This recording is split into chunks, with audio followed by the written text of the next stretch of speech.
गणानां त्वा गणपतिगुं हवामहे कविं कवीनामुपमश्रवस्तमम् ज्येष्ठराजं ब्रह्मणां ब्रह्मणस्पत नः शृण्वन्नोतिभिः सीदसादनम् प्रणो देवी सरस्वती वाजेभिर्वाजिनीवती दीनामवित्रयवधू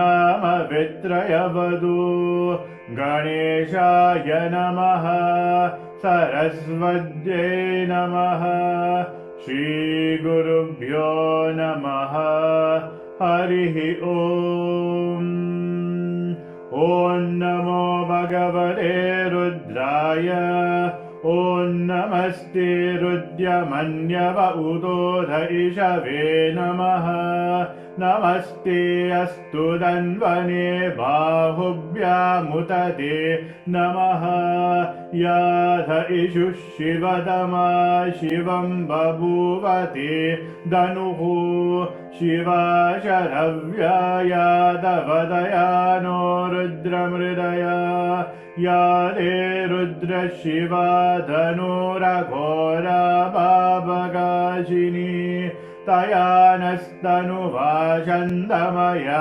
गिरिजन्धाभिजागशीः यामिषं गिरिजन्धहस्ते विपश्यस्तवे शिवां गिरित्तदां कुरु माहि गुंसीः पुरुषं जगत् शिवेन वचसाध्वा गिरिजाच्च वदामसि यदा नः सर्वमिज्जगदयक्ष्मगुं सुमना असद् अद्य वोचदधिवक्ता प्रथमो देव्योऽभिषग् ऐकुश्च सर्वान् जम्बयन् सर्वाश्च यातु धान्यः असौ यस्थाम्रो अरुण उत बभ्रु सुमङ्गलः ये चेमागुं रुद्रा अभिलो दिक्षु श्रिदा सहस्रशो वैशागुं हेदईमहे असौ यावसर्वदिनीलग्रीवो विलोहितः उदैनं गोपा अदृशन्नदृशन्नुदहार्यः उदैनं विश्वा भूतानि सदृष्टो मृदयादिनः नमो अस्तु नीलग्रीवाय सहस्राक्षाय मीदुषे अतो ये अस्य सद्वानोऽहं देव्यो करन्नमः प्रमुञ्चदन्वनस्तमुभयोराग्नियोज्याम् याश्च देहस्त इषवः परादा भगवो बभा अवदद्यदनुस्त्वगुं सहस्राक्षजदेशुरे ऋषिर्यशल्यानां मुखा शिवो न सुमना भव विद्यन्तनुः कवर्दिनो विजल्यो बाणवागुम् उदा अनेशन्नस्येषव आपुरस्य निशं गदिः या देहेतिर्मीदुष्टमहस्ते बभूवते धनुः तयास्मान् विश्वतस्तमयक्ष्मय परिभुजा नमस्ते अस्त्वायुधाय नाददाय कृष्णवे उभाभ्यामुदते नमो बाहुभ्यां तव धन्वने परिदे धन्वनो हेतिरस्मान् वृणक्तु विश्वदः अतो य इषुदिष्टवारे अस्मन्निरेहिदम्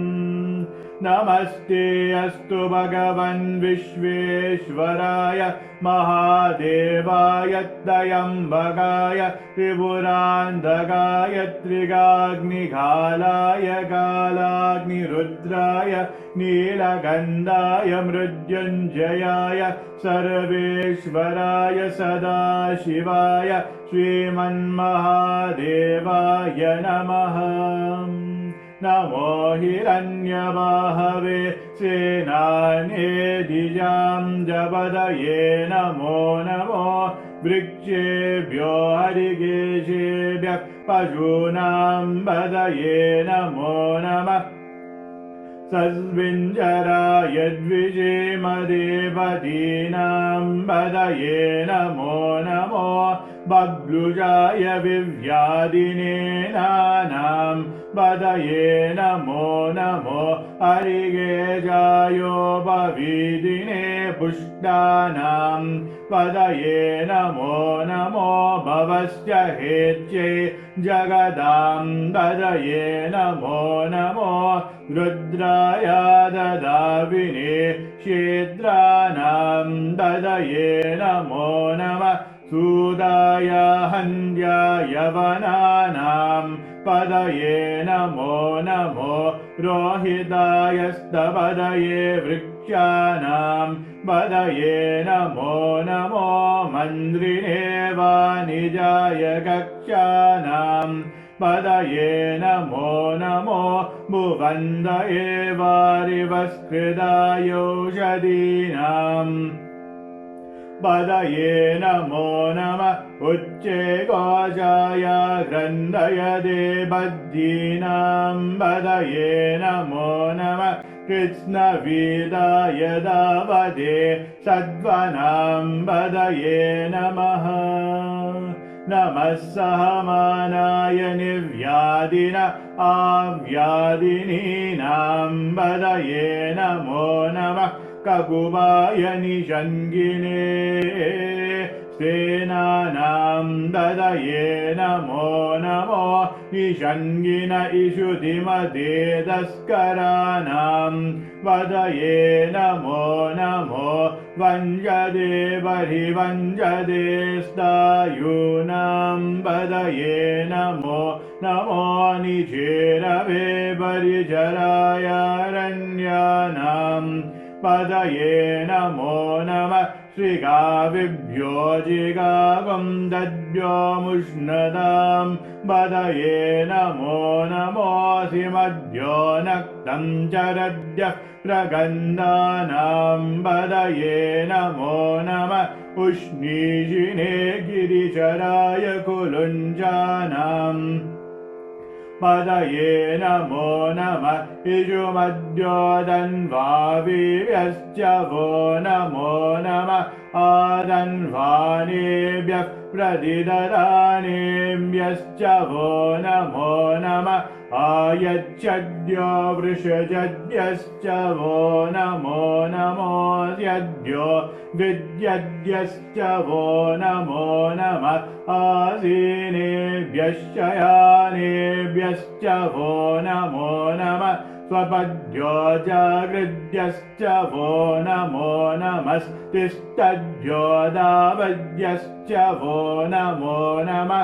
सभाभ्यः सभापतिभ्यश्च वो नमो नमो अश्वेभ्यो अश्वपतिभ्यश्च वो नमः। नमः व्याधिनीभ्यो विविद्यन्तीभ्यश्च वो नमो नमः।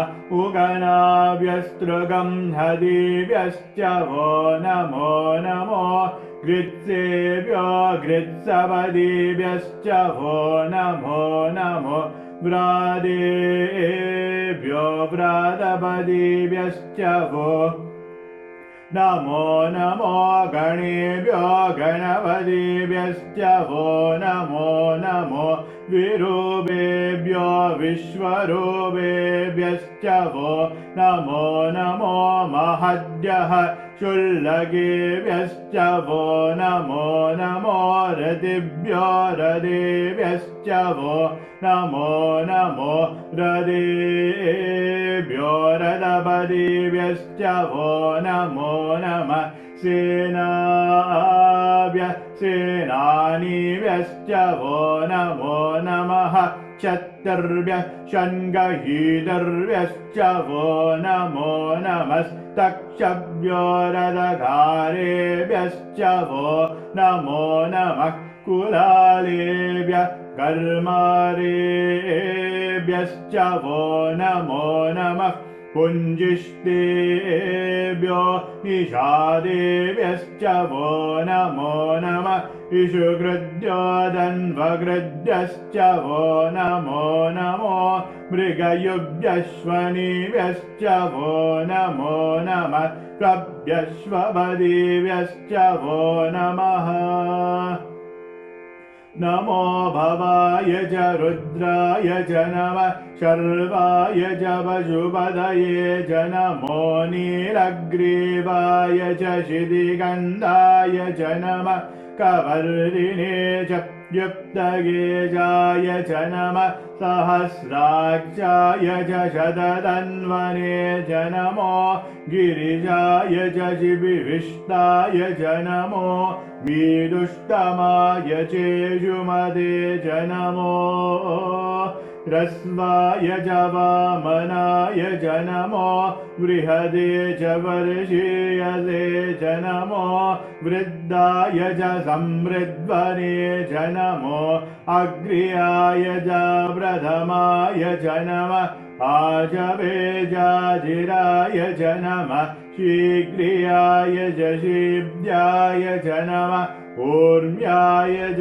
वस्वन्याय च नमः सोदस्याय च द्विव्याय च नमो ज्येष्ठाय च कनिष्ठाय च नमः पूर्वजाय च वरजाय च नमो मध्यमाय च वगल्वाय च नमो जगन्याय च बुद्धियाय च नमः सोऽव्याय च प्रतिसर्याय च नमो याम्याय च क्षेम्याय च नमः उर्वर्याय च कल्याय च नमः श्लोक्याय च वदान्याय च नमो वन्याय च कक्ष्याय च नमः श्रवाय च प्रतिश्रवाय च नमः आजुषेणाय चाजुरदाय च नमः शूराय जावविन्धदे च नमो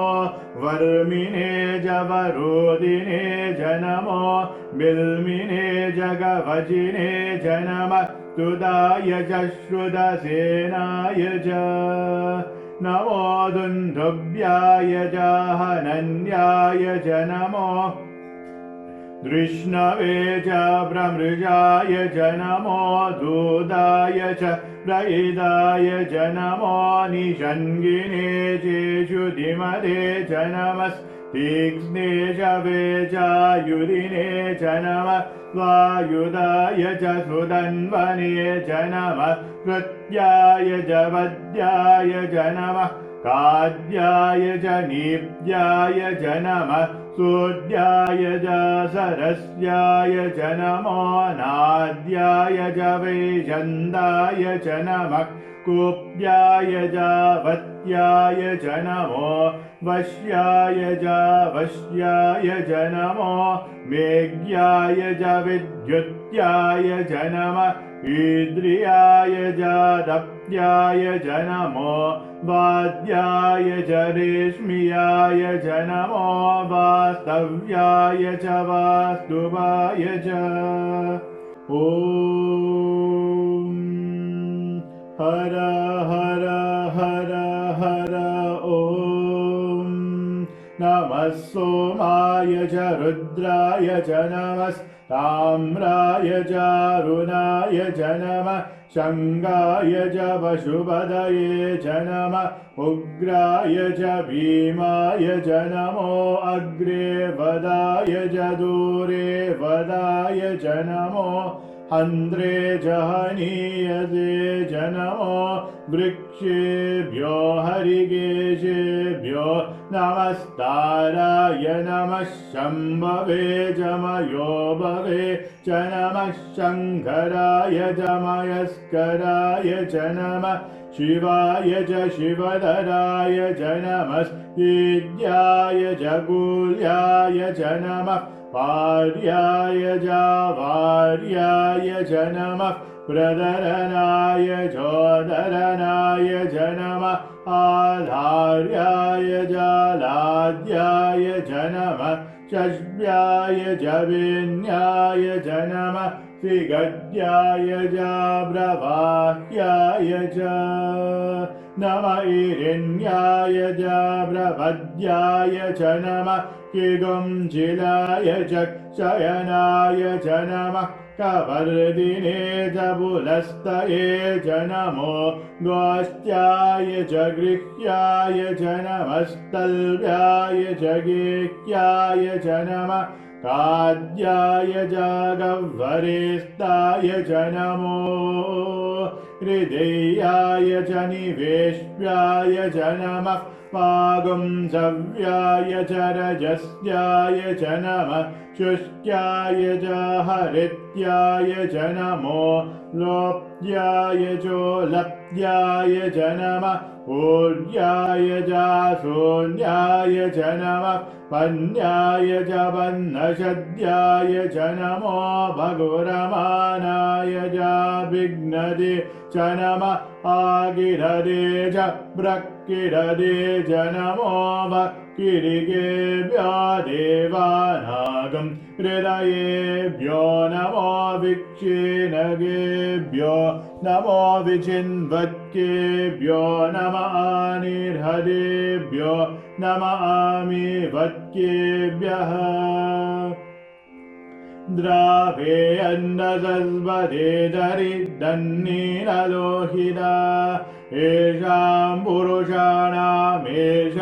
पशूनां मा रोमो येषां किञ्चन ममद या ते रुद्रशिवा धनो शिवा विश्वः भेषजी शिवा रुद्रस्य भेषजी दयानो मृदजीवसे इमागुं रुद्राय तवसे कवर्दिने शयद्वीराय प्रवरामये मदिं यदा नश्यमसद्विपदे चतुष्पदे विश्वं पुष्टं ग्रामे अस्मिन्ननातुरम् निदानो रुद्रोदनो मयस्कृतिः शयद्वीराय नमसा विधेमदे यच्चं च योश्च मनुरायजे विदातदस्यामतवरुद्ध प्रणीदोः मानो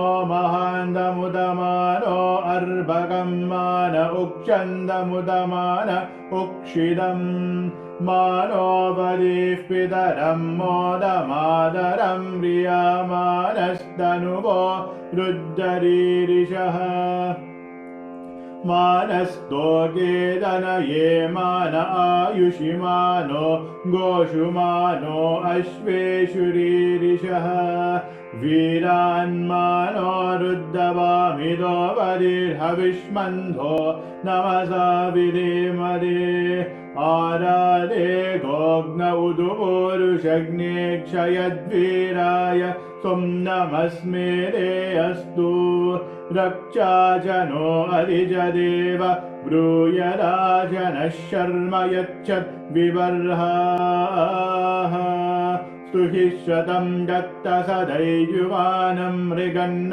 भीममुदमद्दुमुग्रम् विदाचरित्ये रुद्धस्तवानो अन्यन्ते अस्मन्निव बन्धुसेनाः परिणो रुद्रस्य हेतिर्विनक्तु परिवेशस्य दुर्मतिरगायोः अवस्थिरा मघवद्वयस्तनुष्वामी वस्तोकायतनयाय मृदया मीदुष्टमशिवतम शिवो नः सुमना भव वरमे वृक्ष आयुधन्निदाय कृत्तिं वसान आचन विनागं बिभ्रदागहि विगिरिदविलोहित नमस्ते अस्तु भगवः यास्ते सहस्रगुं हेदयोन्यमस्मन्निव बन्धुदाः सहस्राणि सहस्रदा बाहुवोस्तव हेतयः तासामीशानो भगवः पराचीनामुगाग्रिदि सहस्राणि सहस्रशो ये रुद्रा अधिभूम्याम् तेजागुं सहस्रयोजने वदन्वानि दन्मसि अस्मिन् महज्जर्नवेन्दरिक्षे भवादि नीरग्रीवाशिरिकन्दा शर्वादः क्षमाचराः नीरग्रीवाशिरिगन्धादिवगुं रुद्र उपश्रिताः ये वृक्षेषु तस्मिञ्जरा नीरग्रीवा विलोहिताः ये भूतानामधिपतयो विशिकाश कवर्दिनः ये अन्येषु विविद्यन्ति पात्रेषु पिबतो जनान् ये बलाम्बदिरक्षलैरभृदायव्युदः ये देदानि प्रचरन्ति शिखाबन्धो निषङ्गिनः य एतावन्तश्च भूयागुंसश्च दिशो रुद्राभिदस्तिरे तेषागुं सहस्रयोजने वदन्वानि दन्मसि नमो रुद्रेभ्यो ये पृथिव्यां येऽन्तरिक्षे ये दिवि येषामन्नं द्वादो वर्षमिषवस्तेभ्यो दश प्राचे दश दक्षिणा दश प्रदिशे दशोदीचे दशोद्वास्तेभ्यो नमस्ते नो मृदयन्तु देयं विष्मो यश्च नोद्वेष्टितं भो चम्बे ददामि त्र्यम्बके यजामहे सुगन्धिं पुष्टिवर्धनम् उर्वारुकमिव बन्धनात् मृत्योर्मुक्षीयमामृतात् यो रुद्रो अग्नो यो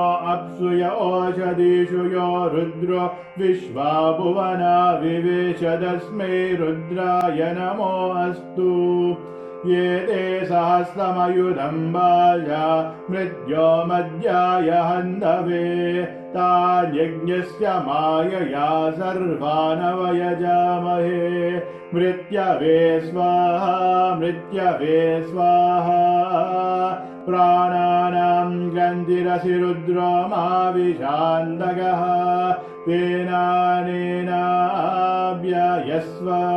नमो रुद्राय विष्णवे मृत्युर्मे भाहि तमुस्तु हि अस्विषु सुदन्वायो विश्वस्य च यदि वेषजस्य यक्ष्वा महेशो मनसाय रुद्रं नमो बिर्देवसुरं दुवस्य अयं मे हस्तो भगवान् अयं मे भगवत्तरः अयं मे विश्ववेशजो यगुं शिवा विमरुशनः ॐ शान्ति शान्ति शान्तिः संयमे मयश्च मे प्रियं च मे नुकामश्च मे कामश्च मे सोमनसश्च मे भद्रं च मे श्रेयश्च मे वश्यश्च मे यशश्च मे भगश्च मे दविनं च मे यन्दा च मे दर्दा च मे क्षेमश्च मे दिदिश्च मे विश्वं च मे महश्च मे संदिच्च मे ज्ञातं च मे सुश्च मे भ्रसुश्च मे क्षीरं च मे लयश्च मर्दं च मे वृतं च मे यक्ष्मं च मे नामयच्च मे जीवादुश्च मे दीर्घायुध्वं च मे न मित्रं च मे भयं च मे सुखं च मे शयनं च मे सुजा च मे सुदिनं च मे ॐ शान्ति शान्ति शान्तिः स्वस्तिः प्रजाभ्यः परिपालयन्ताम् न्यायेन मार्गेण महिषाः गोब्राह्मणेभ्यः शुभमस्तु नित्यम् समस्तलोकाः सुखिनो भवन्तु समस्तलोकाः सुखिनो भवन्तु समस्तलोकाः सुखिनो भवन्तु ॐ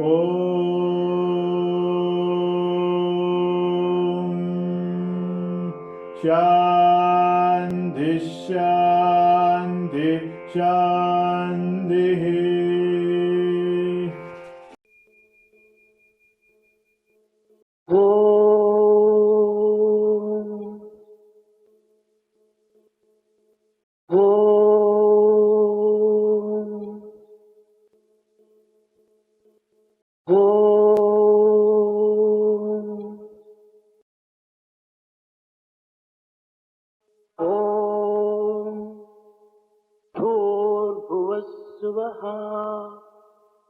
तत्सवितुर्वरेण्यं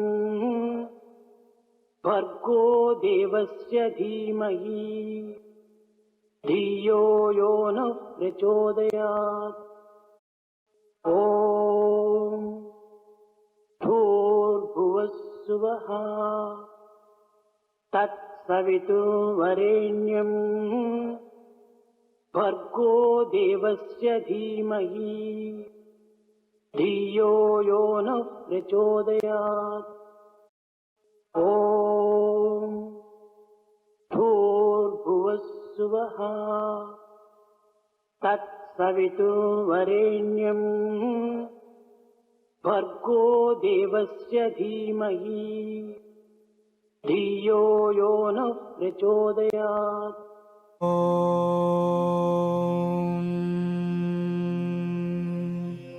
शान्ति शान्ति शान्तिः।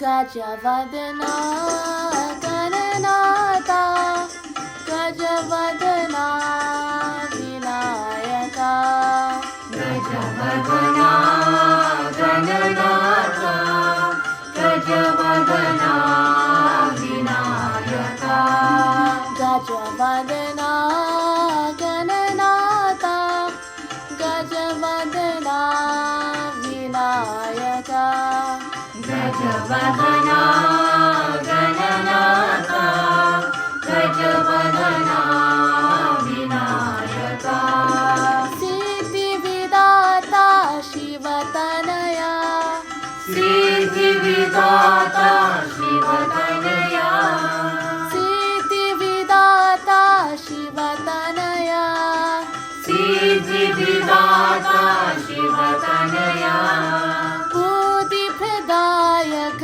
गजानना बुद्धिप्रदायक गजानना बुद्धिप्रदायक गजानना बुद्धिप्रदायक गजानना पार्वती नंदन भवभय भञ्जन पार्वती नंदन भवभय भञ्जन पार्वती नंदन भवभय भञ्जन पार्वती नंदन भवभय भञ्जन युग युग वंदित जय श्री गणेशा युग युग वंदित जय श्री गणेशा युग युग वंदित जय श्री गणेशा युग युग वंदित जय श्री गणेशा गजवदना गणनाथा गजवदना विनायका गजवदना गणनाथा गजवदना विनायका सिद्धिविदाता शिवतनया सिद्धिविदाता शिवतनया बुद्धिप्रदायक गजानना बुद्धिप्रदायक गजानना पार्वती नन्दन भव भयभञ्जन पार्वती नन्दन भव भयभञ्जन युग युग वन्दित जय श्री गणेश युग युग वन्दित जय श्री गणेश युग युग वन्दित जय श्री गणेश युग युग वन्दित जय श्री गणेश गजवदना गणनाथा गजवदना विनायका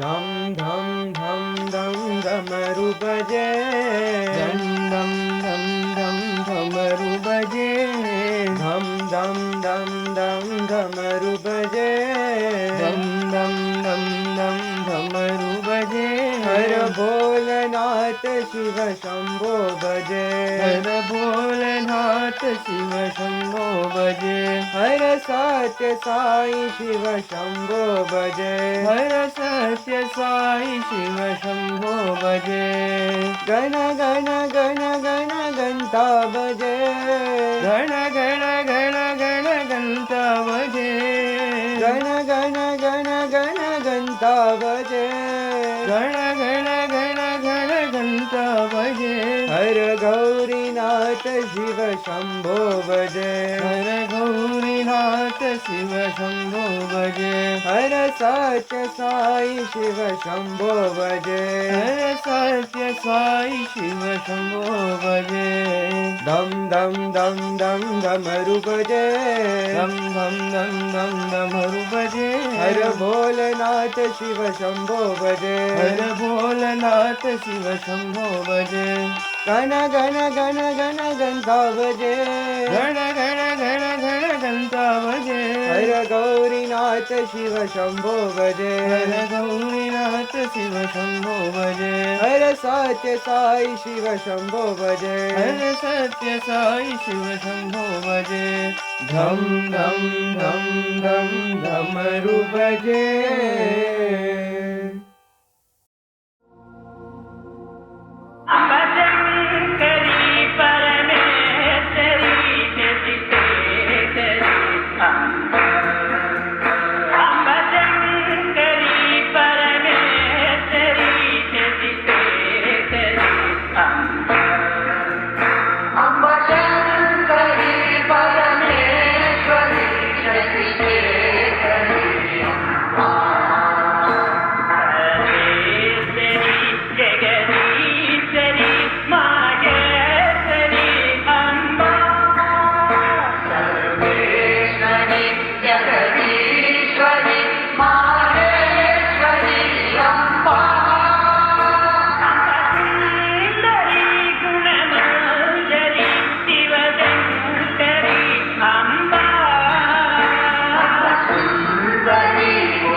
राम कृष्ण वासुदेव नारायण हरि हरि राम कृष्ण वासुदेव नारायण हरि हरि राम कृष्ण वासुदेव नारायण हरि हरि राम कृष्ण वासुदेव नारायण हरि हरि विश्वरूप वासुदेव नारायण हरि हरि विश्वरूप वासुदेव नारायण हरि हरि विश्वरूप वासुदेव नारायण हरि हरि विश्वरूप वासुदेव नारायण हरि हरि नारायण हरि हरि ओम नारायण हरि हरि नारायण हरि हरि ओम नारायण हरि हरि नारायण हरि हरि ओम नारायण हरि हरि नारायण हरि हरि ओम नारायण हरि हरि विश्वरूप वासुदेव नारायण हरि हरि विश्वरूप वासुदेव नारायण हरि हरि विश्वरूप साई देव नारायण हरि हरि विश्वरूप साई देव नारायण हरि हरि राम कृष्ण वासुदेव नारायण हरि हरि राम कृष्ण वासुदेव नारायण हरि हरि विश्वरूप वासुदेव नारायण हरि हरि विश्वरूप वासुदेव नारायण हरि हरि नारायण हरि हरि ओम नारायण हरि हरि नारायण हरि हरि ओम नारायण हरि हरि विश्वरूप वासुदेव नारायण हरि हरि विश्वरूप वासुदेव नारायण हरि हरि विश्वरूप साई देव नारायण हरि हरि विश्वरूप साई देव नारायण हरि हरि राम कृष्ण वासुदेव नारायण हरि हरि गोविंद गोपाल प्रभु गिरिधारी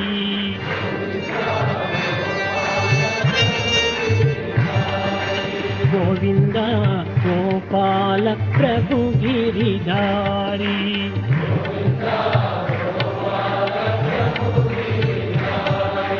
गोविंद गोपाल हृदय बिहारी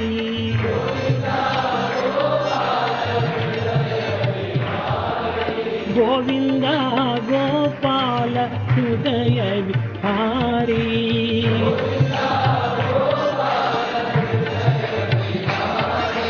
गोविंद गोपाल प्रभु गिरिधारी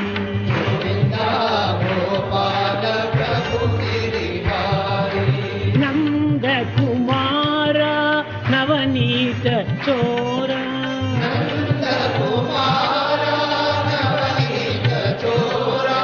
नंद कुमार नवनीत चोर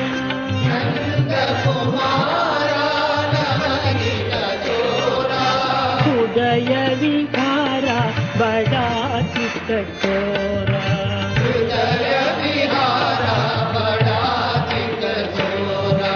हृदय विहारा बड़ा चित्त चोरा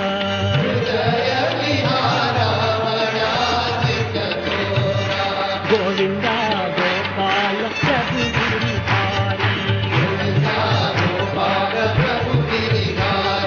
गोविंद गोपाल हृदय विहारी गोविंद गोपाल हृदय विहारी गोविंद गोपाल प्रभु गिरिधारी नंद कुमार नवनीत चोरा नंद कुमार नवनीत चोरा हृदय विहारा बड़ा चित्त चोरा हृदय विहारा बड़ा चित्त चोरा गोविंद गोपाल प्रभु गिरिधारी प्रभु गिरिधारी ॐ तत्सत् श्री नारायण तु पुरुषोत्तम गुरु तू, सिद्ध बुद्ध तू, स्कंद विनायक सविता पावक तू, सविता पावक तू, ब्रह्ममज तू, यहोवा शक्ति तू, येशु पिता प्रभु तू,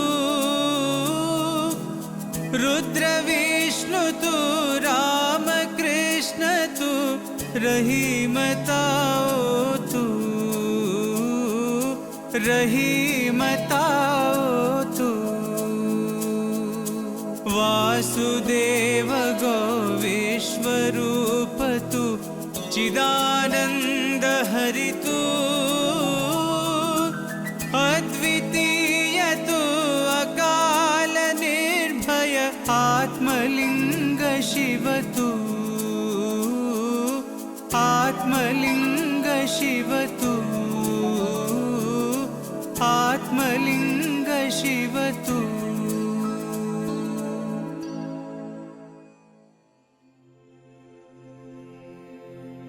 असतो मा सद्गमया, तमसो मा ज्योतिर्गमया,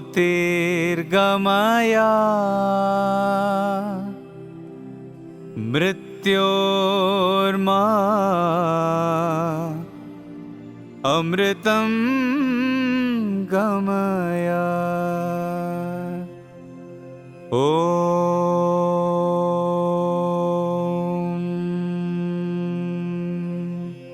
शांति शांति शांति।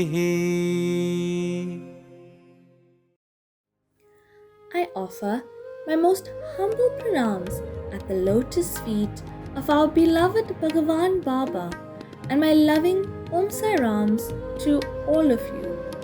A special welcome to all the parents and Balvika students to the Group 4 Speech Festival. Swami says, and I quote, "Dear students, be like the star which never wavers from the crescent, but is fixed in steady faith. When the sun is over your head, there will be no shadow. So too, when the faith is steady in your heart, it should not cast any shadow of doubt. Do not talk ill of others, talk only of the good in them. All are good. If you see bad in them, it is because there is bad in you. If you do not like someone, do not mix with him. Grace is the sunlight which will ripen the fruit. Sadhana is the sap which rises from the earth. Both are needed by the tree in order that it may yield fruit. With blessings, Baba." This was a handwritten letter to all the students by our beloved Bhagavan. The Go Green infographic for this week is: globally, there needs to be an increase in tree planting to help fight climate change. The ability of trees to soak up carbon dioxide has long made them a valuable weapon in the fight against rising temperatures. I would now like to hand you over to Sivan Govender, a Group 4 Balvika student, who will enlighten us on his 108 gem experience.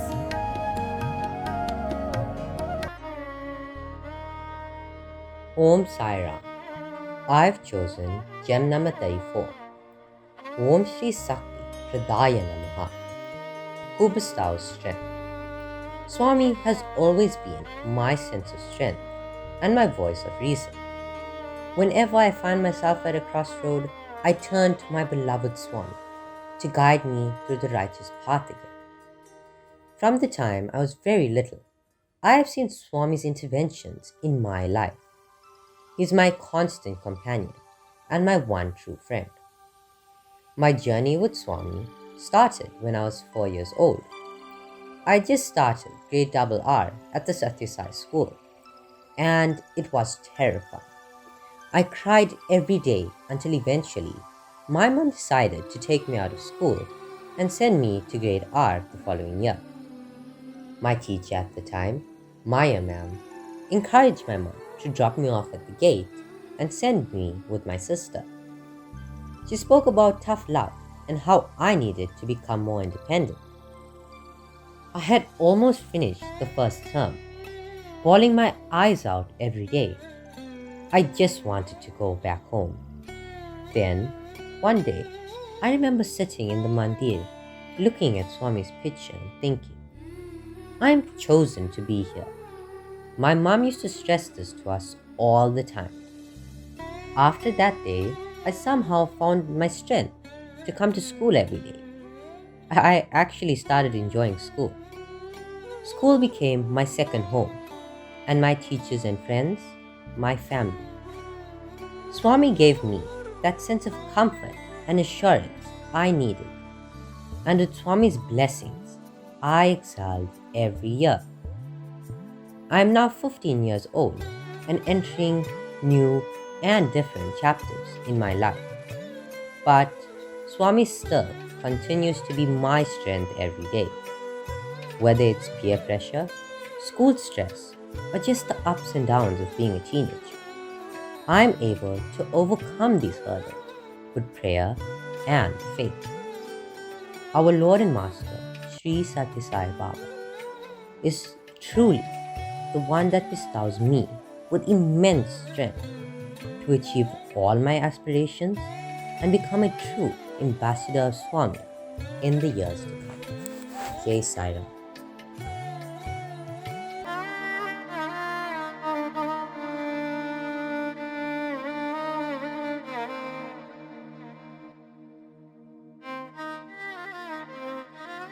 Om Shri Sai Ram. Our most humble pronounce and prayers at the divine lotus feet of Bhagavan Sri Sathya Sai Baba. We, the children of the Sri Sathya Sai Balvikas, Group 4 of Region 2, are going to present a skit on Educare, the Sai Ranges. Today we are going to witness how a man loses his peace of mind, possessed by the 6 enemies, namely Kama, lust, Krodha, anger, Lobha, greed, Moha, attachment, Mada, arrogance, and Matsarya, jealousy. Man's actions have a snowballing effect, not only at the individual level, but also at a global level, slowly leading to destruction of global peace. But man is very fortunate to be saved from the clutches of these terrible enemies by the Sai ranges: Satya, Dharma, Shanti, Prema, and Ahimsa.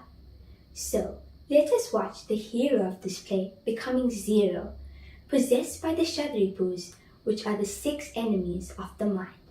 Then, with the guidance of the Sai ranges, embarking upon the path of Educare, thereby becoming the real hero. Hi dear, you look very happy today. What is the reason? Yes, I am very happy. All our savings which are invested will be doubled and tripled. What? Is it true? Oh my God, I am so happy. Oh, what happened? I have won my dream project. Get ready for shopping, Maya. A brand new car for me, a diamond necklace for you, a new laptop for our son, and the latest mobile for our daughter. How did it happen? You see, I have taken care of all the authorities, which has worked out in our favor. But something is nagging me.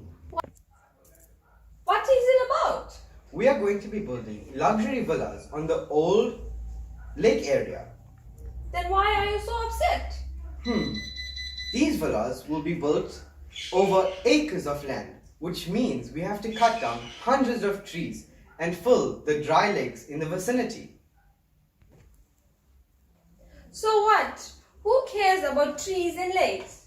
Put some garden and swimming pool in the villas so that can take care of it. But my business partner is not for this. He is of the opinion that this is unethical. Huge villas at the cost of nature's bounty That's not his cup of tea. He is sure that if we build at this place, the buildings are sure to cave in. But the money is still attractive. Once you are in our hold, you know you are trapped forever. Don't you know what we are called? Kama, Krodha, Lobha, Moha, Mada, Matsarya. Lust, anger, greed, attachment, arrogance, and jealousy. Follow your mind and make quick money in easy ways. Yes, I understand my true power now. Who cares about useless trees and dried up lakes? Let me show who I am. Okay, man, see you later. Kshatripu is prepared to leave. Hey, where are you going? Leaving me alone? Nowhere, man. Don't worry. We will never leave you alone from now on. We have made you so strong that you will always be fine. But there are more people outside waiting for us to teach them. We are going now. We will see you later. Yes, I will use my brain and find new ways to make easy money. Come what may. I can even dissolve my partnership to go ahead with this project. Let me see who can stop me. Then you can buy me my diamond necklace. Why only a necklace? All our desires can be fulfilled. God created me as his masterpiece to run his world with democracy, and ignoring him, I do it with hypocrisy. Hero and wife walking into the house.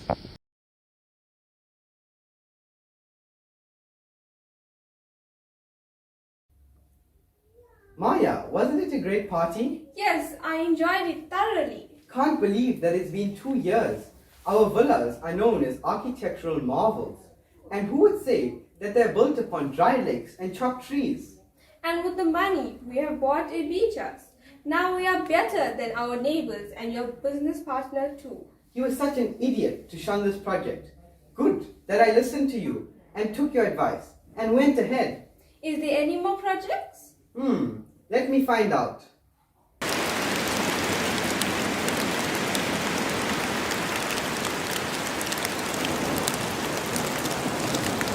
The Kshatripus are talking about their victory and how successful they are in their mission. They are confident that destruction after destruction will take place at all levels, and slowly the whole world will be under their control.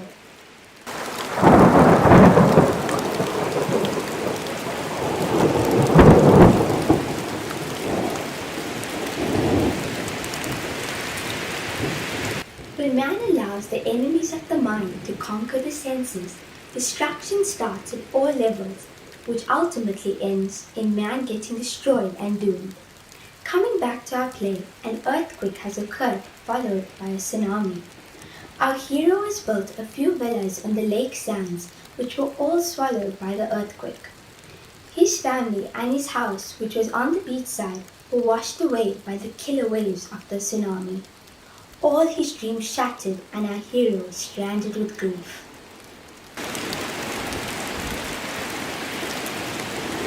Oh my God, I see so many people, just like me, having lost their families and everything. So much violence from Mother Earth. What has happened to the peaceful world that we lived in? Oh, what do I do? Who is there to help me? Oh God, are you there? We are the Sky Rangers.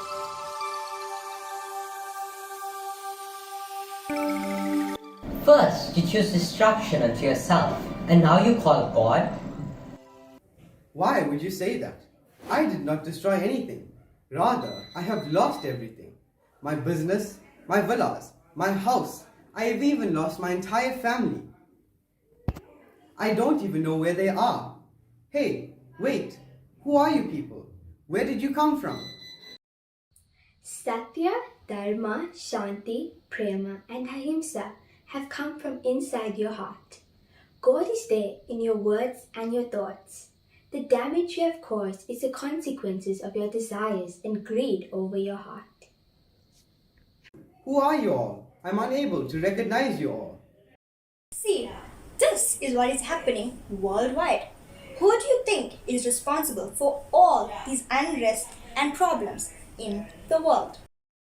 Who else? Terrorists, racism, and fanatics? Oh man, you have missed one very important person from the list. Who is that?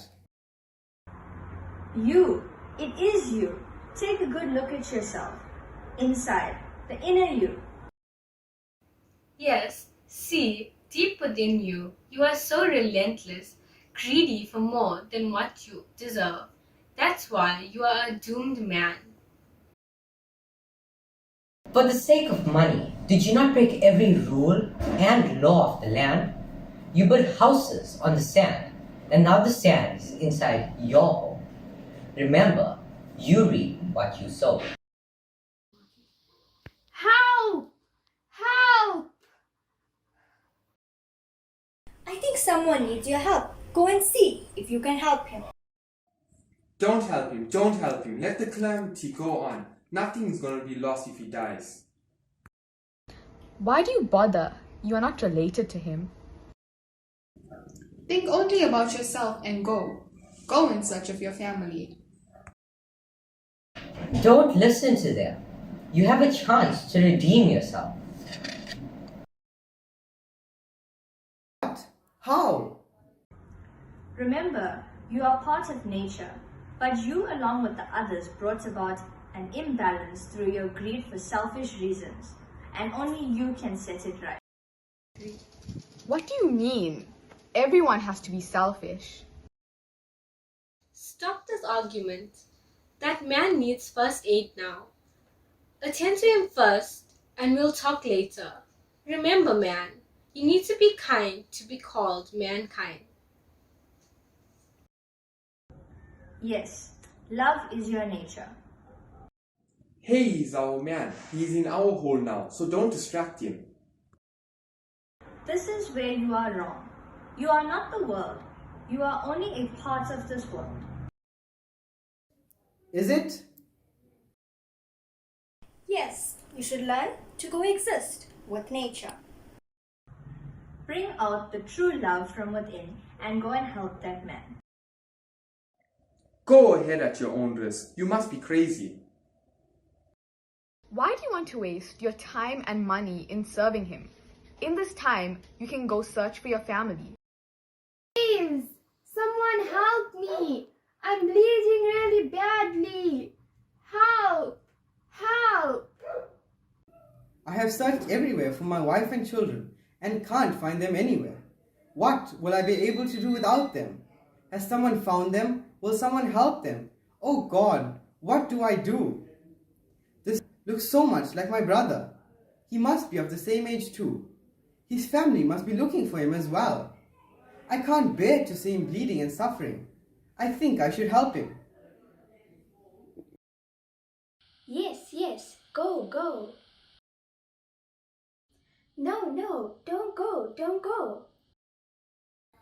Let me take him to the hospital. New scene at the hospital.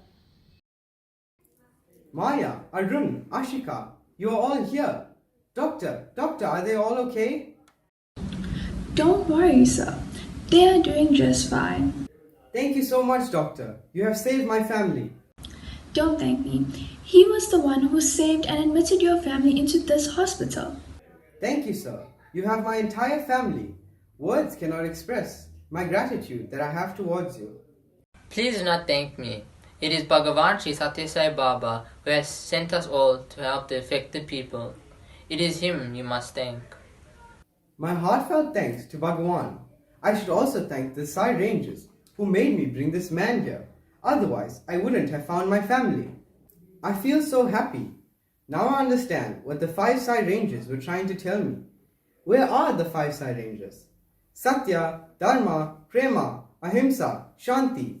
Where are you? Here we are. Now, do you understand that helping a fellow human being brings you so much peace? Everything in this world is nothing but a reaction, resound, and reflection. So, you alone are responsible for whatever happens around you. But how? Did you not bring about an imbalance by destroying trees and lakes, building mansions on them? Now see for yourself the calamity that has resulted. No trees, no lakes, no mansions, no business, no money, and to know peace. But I am not the only one that is doing this. So many people like you in this world are equally responsible for all the disasters.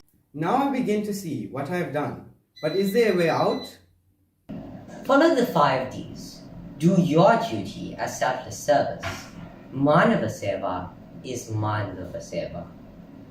Devotion as sadhana and practice discipline as good habits. Discrimination as sealing on desires and determination as control of one's senses. Practice all these and it will bring out the values from within. But what do I gain from bringing out the values from within? Remember, you were so confused and hesitant when the hurt man was calling for help. But then you acted with selfless love, and in return, you got your family and mental peace. Love is the undercurrent of everything. That was the beginning of your transformation. Individual transformation. Okay, I agree. But what change will happen in the world with my individual transformation? If there is righteousness in the heart, there will be beauty in the character. If there is beauty in the character, there will be harmony in the home. If there is harmony in the home, there will be order in the nation. Now, do you understand? Shall we take leave of you? But how can I do this? Use your education for the upliftment of the society. Have contentment in every walk of life. Stick to the values and earn your means righteously. Be the master of your senses. The happiness you get through your sense is not real. Then what is the real happiness and how do I get it? That's simple, man. Bring the Shadripas in your control. But how? Turn your desire towards God. Become a yearning to reach God. Hey, no, don't leave me alone. I don't think I can manage all alone. You pull me out the clutches of the Shirdipus. How do I wage this battle alone? All of us are within you. You have to bring us out into action. Bhagavan says education is not for mere living, it is for life. Turn your anger towards God. It becomes His determination to attain grace. Turn greed towards God. You feel intense possessiveness for God. Turn your attachment towards God. You cannot live without God. Turn your pride towards God, and you'll feel faith and trust in God. Turn your jealousy towards God. You develop desire for closeness with God. If you take such a U-turn, you will develop unity in thought, word, and deed. Yes, that will lead you to purity, and then you can realize the divinity within you. In simple words, see good, do good, and be good. Yes, what a fool I was, craving for all the worldly things, without even giving a thought to the lay of sealing on my desires. Now I realize that the real happiness is within me and not on the outside. This is Educare, the Veda of the 21st century, given by our most beloved Bhagwan Sri Satya Sai Baba. Jai Sai Ram. Thank you.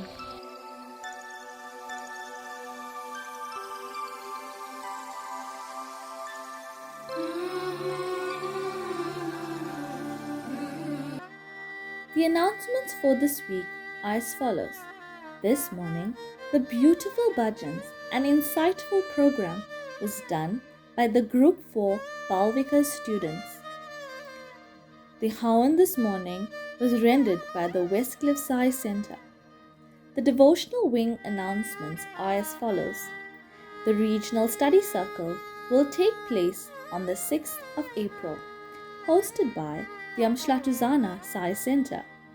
Their topic is the 3 Ps. I am sure we are all thoroughly enjoying the WhatsApp study circles on sealing on desires. Let us try and put some of these messages into practice in our daily lives. as these study circles are for our individual transformation. Dear devotees, we are encouraged to continue with our Go Green initiatives, which are the herb and vegetable gardens, the speckbone planting, collection of cans for the Can Initiative, where all proceeds are going to the Satya Sai School, Chatsworth. Please ensure that your cans are washed and labels are removed. Thank you to the young adults and senior members of our region for assisting in the stocktake of the bookshop this past Saturday. For more information on any of the activities, please contact your center president or center coordinators. Dear devotees, amidst the easing of the lockdown, let us not let our guard down, but rather continue to follow the COVID protocols in place: social distancing, wearing of masks, and frequently washing and sanitizing our hands. Jai Sai Ram.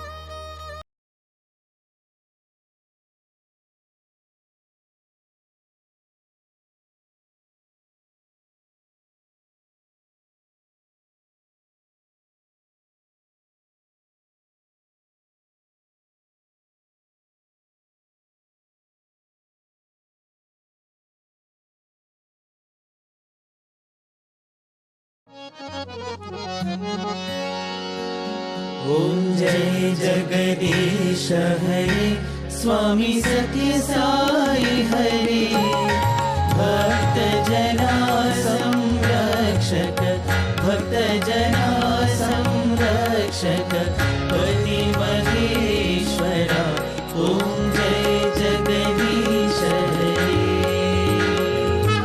शशिवदना श्रीकरा सर्वा प्राणपते स्वामी सर्वा प्राणपते आश्रित कल्पलतिका आश्रित कल्पलतिका आपदान्धवा ॐ जय जगदीश हरे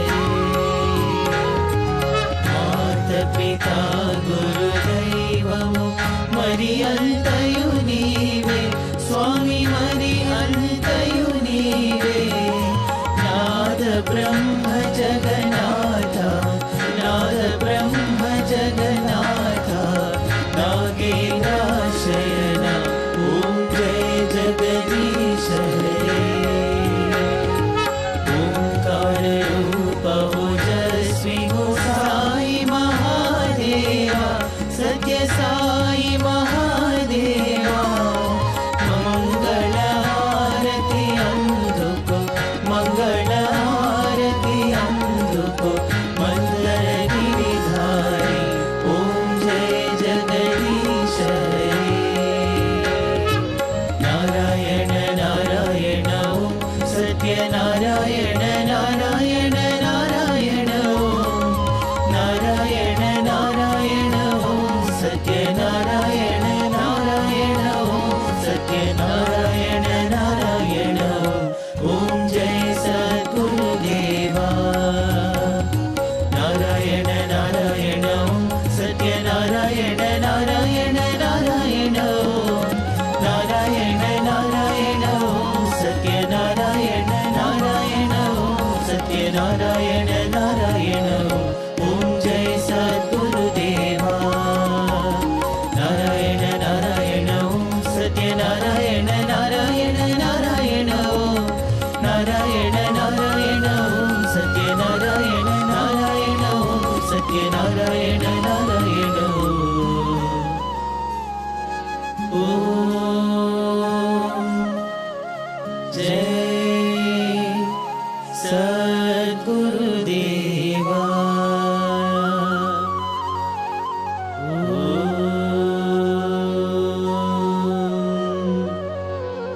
शांति शांति शांति समस्त लोकाः सुखिनो भवन्तु समस्त लोकाः सुखिनो भवन्तु समस्त लोकाः सुखिनो भवन्तु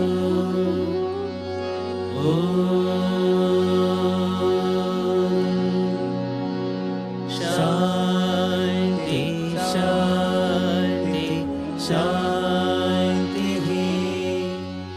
जय बोलो भगवान श्री सत्य साई बाबा जी की जय।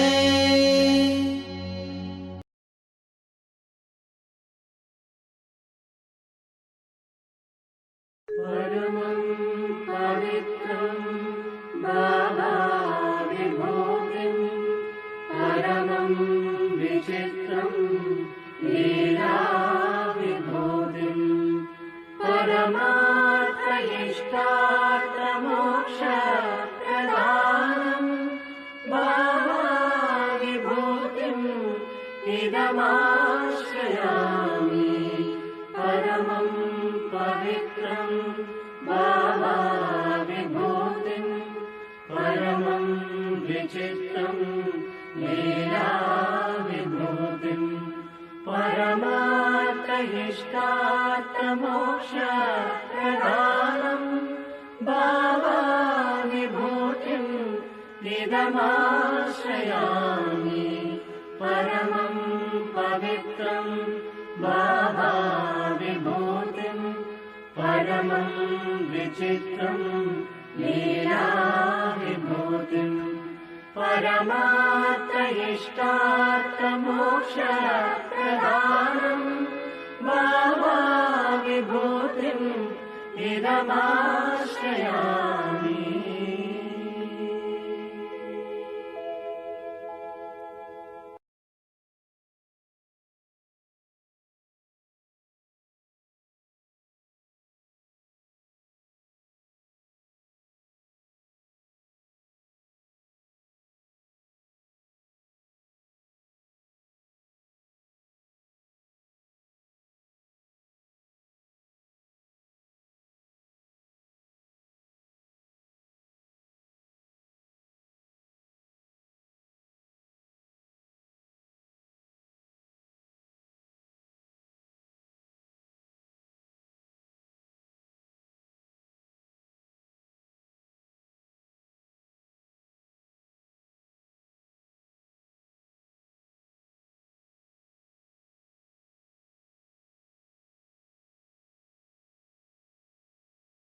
ॐ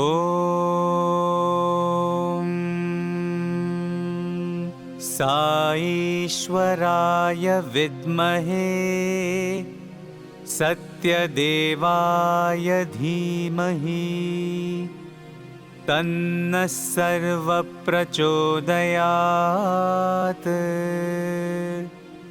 ॐ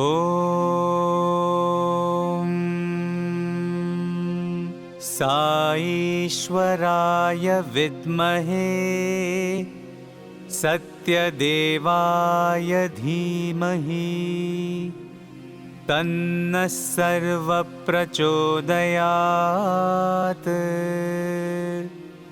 ॐ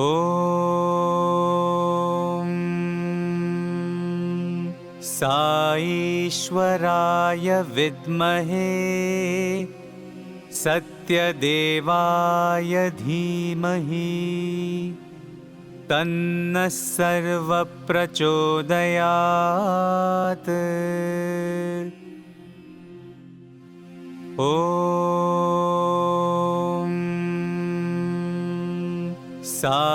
साईश्वराय विद्महे सत्यदेवाय धीमहि तन्नः सर्वप्रचोदयात्। ॐ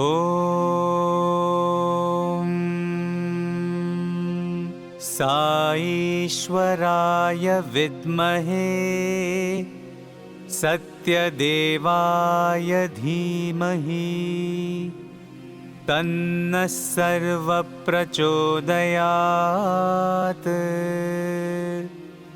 ॐ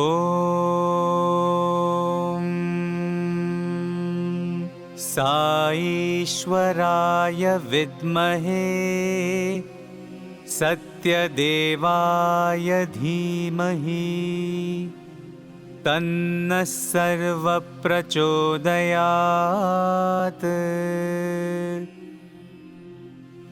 ॐ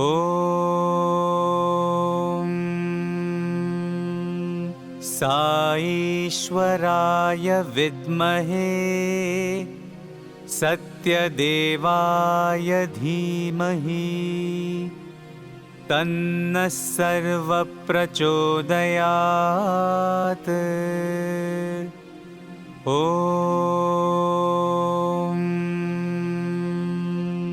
साईश्वराय विद्महे सत्यदेवाय धीमहि तन्नः सर्वः प्रचोदयात्।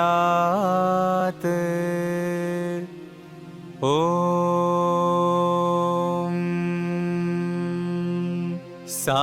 साईश्वराय विद्महे सत्यदेवाय धीमहि तन्नः सर्वः प्रचोदयात्।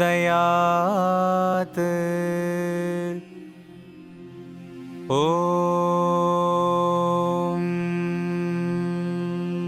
साईश्वराय विद्महे सत्यदेवाय धीमहि तन्नः सर्वः प्रचोदयात्।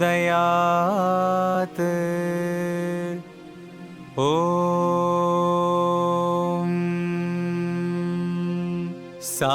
साईश्वराय विद्महे सत्यदेवाय धीमहि तन्नः सर्वः प्रचोदयात्।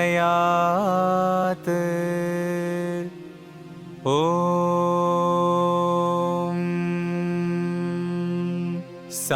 साईश्वराय विद्महे सत्यदेवाय धीमहि तन्नः सर्वः प्रचोदयात्। ॐ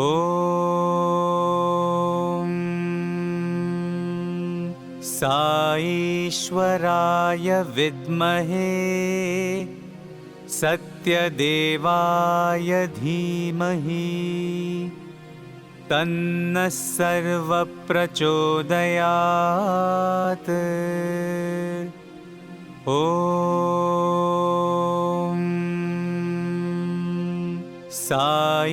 साईश्वराय विद्महे सत्यदेवाय धीमहि तन्नः सर्वः प्रचोदयात्। ॐ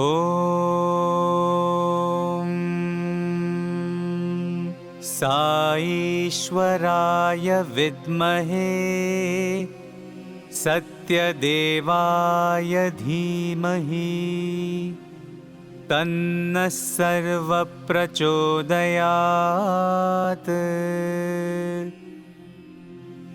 ॐ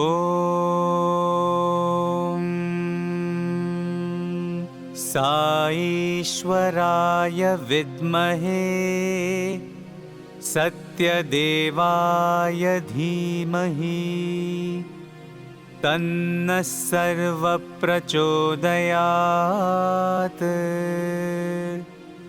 ॐ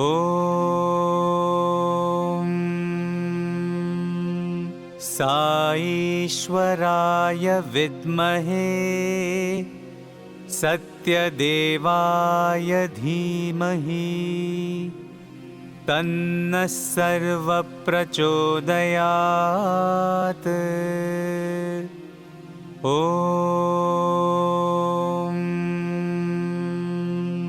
साईश्वराय विद्महे सत्यदेवाय धीमहि तन्नः सर्वः प्रचोदयात्। ॐ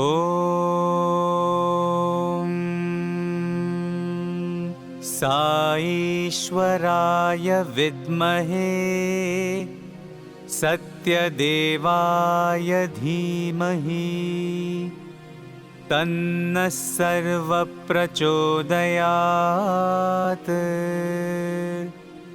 ॐ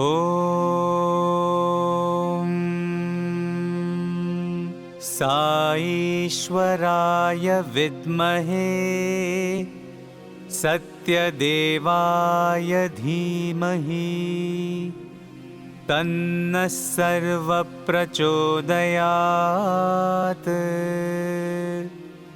ॐ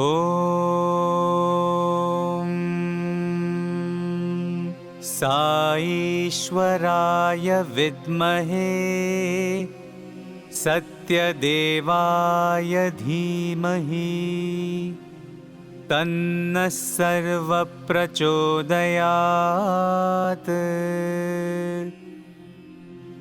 ॐ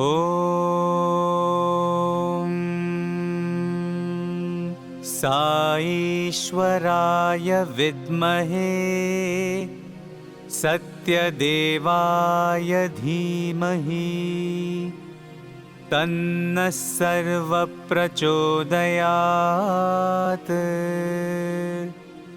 ॐ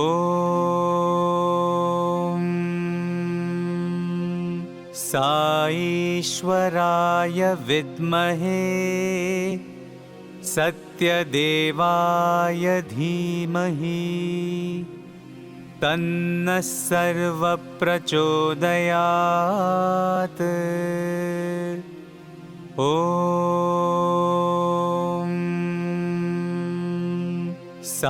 ईश्वराय विद्महे सत्यदेवाय धीमहि तन्नः सर्वप्रचोदयात्।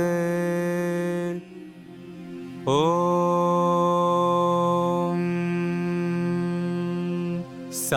ईश्वराय विद्महे सत्यदेवाय धीमहि तन्नः सर्वप्रचोदयात्।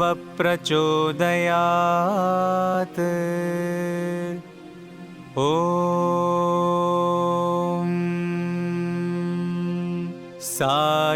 ईश्वराय विद्महे सत्यदेवाय धीमहि तन्नः सर्वप्रचोदयात्।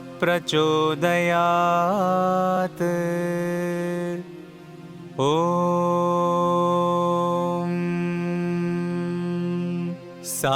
ईश्वराय विद्महे सत्यदेवाय धीमहि तन्नः सर्वप्रचोदयात्।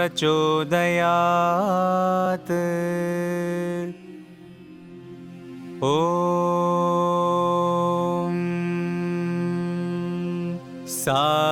ईश्वराय विद्महे सत्यदेवाय धीमहि तन्नः सर्वप्रचोदयात्। ॐ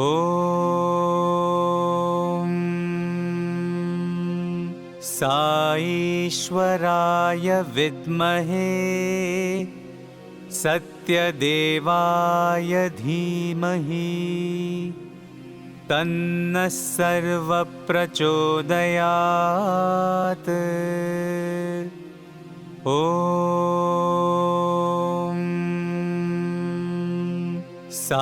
ईश्वराय विद्महे सत्यदेवाय धीमहि तन्नः सर्वप्रचोदयात्।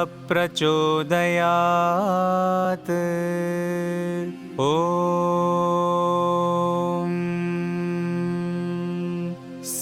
ईश्वराय विद्महे सत्यदेवाय धीमहि तन्नः सर्वप्रचोदयात्।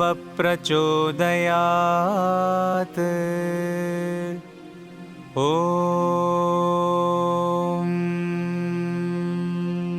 साईश्वराय विद्महे सत्यदेवाय धीमहि तन्नः सर्वप्रचोदयात्।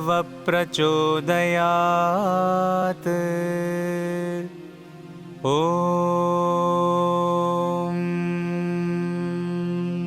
साईश्वराय विद्महे सत्यदेवाय धीमहि तन्नः सर्वप्रचोदयात्।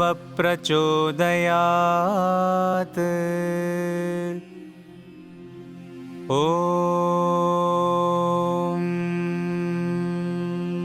साईश्वराय विद्महे सत्यदेवाय धीमहि तन्नः सर्वप्रचोदयात्।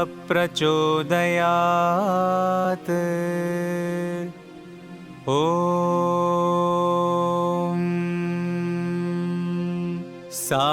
साईश्वराय विद्महे सत्यदेवाय धीमहि तन्नः सर्वप्रचोदयात्।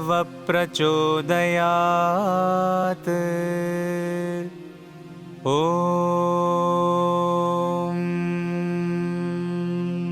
साईश्वराय विद्महे सत्यदेवाय धीमहि तन्नः सर्वप्रचोदयात्।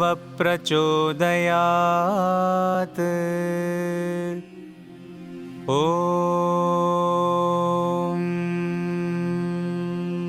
साईश्वराय विद्महे सत्यदेवाय धीमहि तन्नः सर्वप्रचोदयात्। ॐ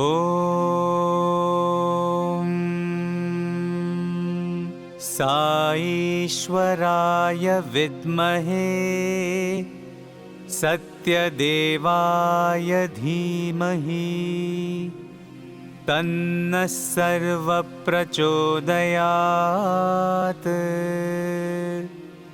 ॐ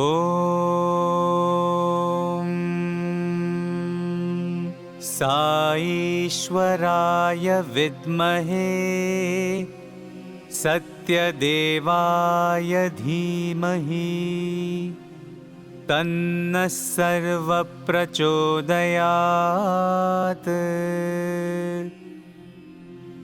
ॐ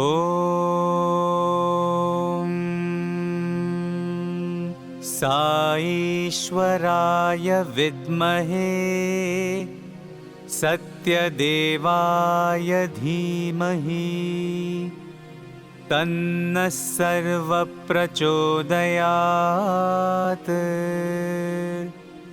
ॐ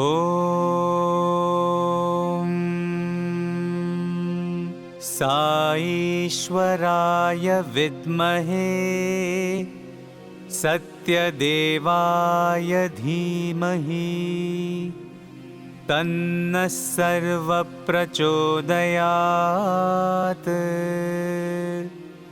ॐ